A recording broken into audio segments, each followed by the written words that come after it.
उम्मीद करता हूँ आप सभी बढ़िया होंगे। तो आज की क्लास में हम वास्तविक संख्याएं जो क्लास 10th का एक पूरा चैप्टर आधारित है, वो संख्याओं पर के बेस पर जो है आधारित है। तो आज हम लोग सबसे पहला लेक्चर उसी पर करने वाले हैं। तो ज़्यादा टाइम वेस्ट ना करते हुए स्टार्ट करते हैं क्लास, आज की क्लास। तो जो संख्याएं होती हैं, संख्याओं को इंग्लिश में क्या बोलते हैं हम? संख्याओं को इंग्लिश में बोलते हैं नंबर। ठीक है, नंबर्स बोलते हैं। तो संख्याएं सबसे पहले दो प्रकार की संख्याएं होती हैं। एक को बोलते हैं वास्तविक संख्याएं, वास्तविक संख्याएं। एक को बोलते हैं वास्तविक संख्याएं और दूसरे को बोलते हैं काल्पनिक संख्याएं। काल्पनिक संख्याएं। अब जो है वास्तविक संख्याओं का जो पूरा चैप्टर क्लास 10th का आधारित है, ठीक है, वास्तविक संख्याओं पर, रियल नंबर्स पर। इनको इंग्लिश में रियल नंबर बोलते हैं।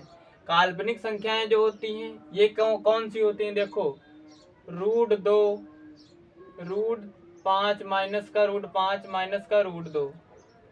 ठीक है, ये माइनस जो है रूट के अंदर लगता है।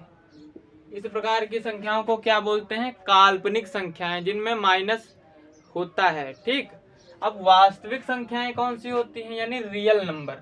ठीक, तो रियल नंबर है वो दो प्रकार के होते हैं। उसमें कौन कौन से प्रकार होते हैं रियल नंबर में? सबसे पहली संख्या होती है परिमेय संख्या। परिमेय संख्या। सबसे पहली संख्या कौन सी होती है? सबसे पहली संख्या होती है परिमेय संख्या, और दूसरी जो होती है वो आपकी अपरिमेय संख्या होती है। ठीक है, इसकी मैं अभी डिफिनीशन भी आपको लिखवाऊंगा जो आप कभी नहीं भूलोगे। ठीक है, तो अपरिमेय संख्या दूसरी होती है अपरिमेय संख्या।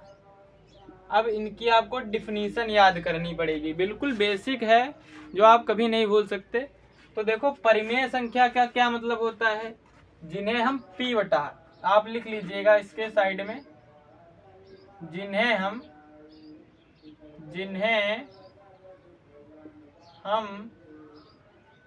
p बटा q के रूप में लिख सकते हैं। p बटा q के रूप में लिख सकते हैं बेटा जी। तो यहाँ पर जिन्हें हम p बटा q के रूप में लिख सकते हैं, अर्थात एक अंश और एक हर होता है। ठीक है, तो हम उन्हें बटे के रूप में, p बटा q का मतलब बटे के रूप में आप लिख सकते हो। जैसे कि 1/2 हो गया आपका, 3/2 हो गया, 4/2 हो गया। ठीक है, जो आप बटे में संख्याएं लिख सकते हो कैसी संख्याएं होती हैं? वो एक परिमेय संख्याएं होती हैं। ठीक है, और अपरिमेय कौन सी संख्याएं होती हैं?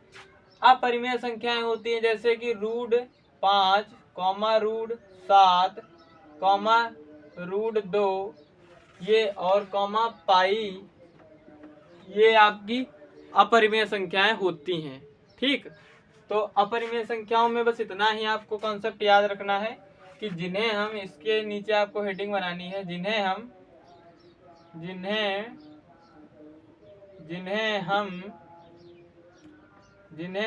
p बटा q के रूप में नहीं लिख सकते हैं,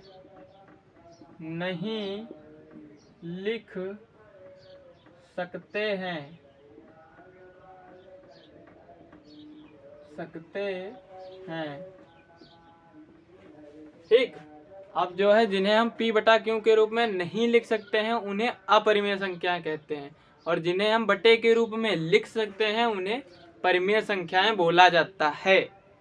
तो अब जो ये परिमेय संख्याएं हैं, इनको भी आप इनको भी आप 4 कैटेगरी में बांट सकते हो। सबसे पहले इन्हें 3 कैटेगरी में बांटना होता है। कौन कौन सी? तो आप इधर परिमेय संख्याएं लिख लीजिएगा। परिमेय संख्याएं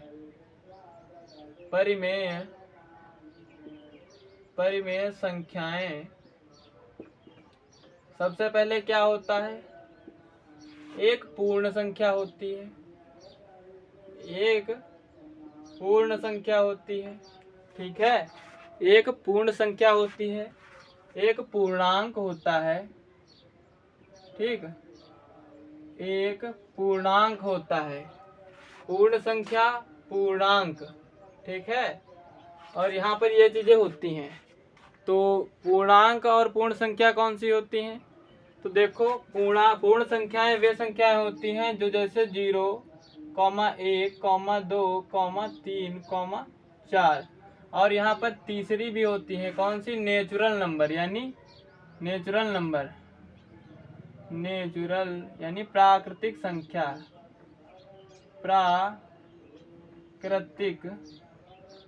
प्राकृतिक संख्याएं, ठीक। तो यहाँ पर पूर्ण संख्या, पूर्णांक और प्राकृतिक संख्या यानी नेचुरल नंबर बोलते हैं प्राकृतिक संख्याओं को, ठीक है। अब पूर्ण संख्याएं 0, 1, 2, 3, 4 डॉट डॉट डॉट अनंत तक हो सकता है, ठीक। अब ये जो पूर्णांक होता है वो 0 से स्टार्ट होता है, 0, 1, 2, 3, और इधर कॉमा माइनस का 1, कॉमा माइनस का 2। इस प्रकार से आपके पूर्णांक में प्लस वाले भी चिन्ह होते हैं और माइनस वाले भी होते हैं, ठीक। अब यहाँ पर नेचुरल नंबर जो होते हैं, वास्तविक संख्याएं, वो कई प्रकार की होती हैं। उन्हें हम 4 कैटेगरी में बांट सकते हैं। कौन कौन सी, देखो सबसे पहले क्या आपको डालना है, हेडिंग यहाँ पर आपको बनानी है प्राकृतिक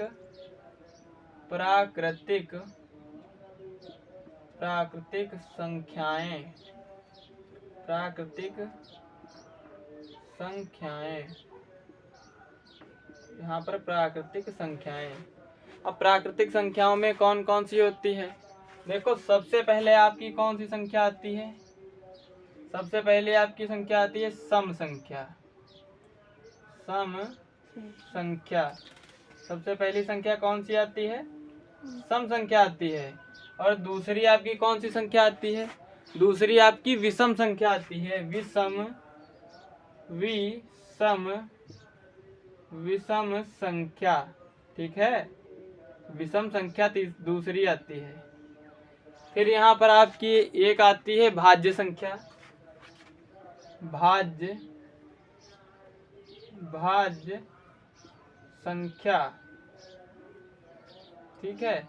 और एक आती है आपकी अभाज्य संख्या,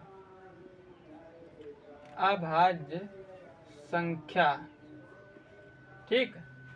अब ये आपको 4 टाइप की इसमें संख्याएं होंगी प्राकृतिक संख्याओं में, ठीक।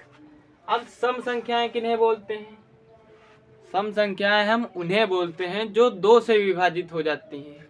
जैसे कि कौन कौन सी होंगी, सबसे पहले 2 होगा, 4 होगा, 6 होगा, 8 होगा, डॉट डॉट डॉट डॉट अनंत तक ये जाएंगी, ठीक। अब विषम संख्याएं, सबसे पहली विषम संख्या होती है 1, फिर 3, फिर 5, फिर 7, इस प्रकार से होती हैं संख्याएं आपकी, डॉट डॉट डॉट डॉट तक, ठीक। अब भाज्य संख्याएं कौन सी होती हैं, भाज्य संख्याएं वे संख्याएं होती हैं जो स्वयं से भी कटती हैं, 1 से भी कटती हैं और अदर नंबर से भी कटती हैं। जैसे कि 4, 8, 6 भी होगा, 6, 8। अब देखो 4 जो है 2 से भी कटेगी, 1 से भी कटेगी और 4 से भी कटेगी, तो एक ऐसी संख्या होगी, एक भाज्य संख्या होगी। अब अभाज्य संख्या कौन सी होगी, अभाज्य संख्याएं वे संख्याएं होती हैं जो स्वयं से भी कटती हैं और 1 से भी कटती हैं, ठीक है। तो ये संख्याएं 1 से भी कटती हैं और स्वयं से भी कटती हैं, इसीलिए इन्हें क्या बोलते हैं, अभाज्य संख्याएं। तो उम्मीद है आज की क्लास समझ में आई होगी। अगली क्लास में लेक्चर 2 में मैं यहाँ पर क्वेश्चंस लाऊंगा कुछ जो आपको यूपी बोर्ड में देखने को मिलेंगे और पिछले वर्षों में आए भी हैं, उसी टाइप के क्वेश्चंस मैं कल कराऊंगा। तो आप आगे के क्लासेस ज़रूर देखिएगा। तो मिलते हैं अगली वीडियो क्लास में, तब तक के लिए जय हिंद, बाय बाय।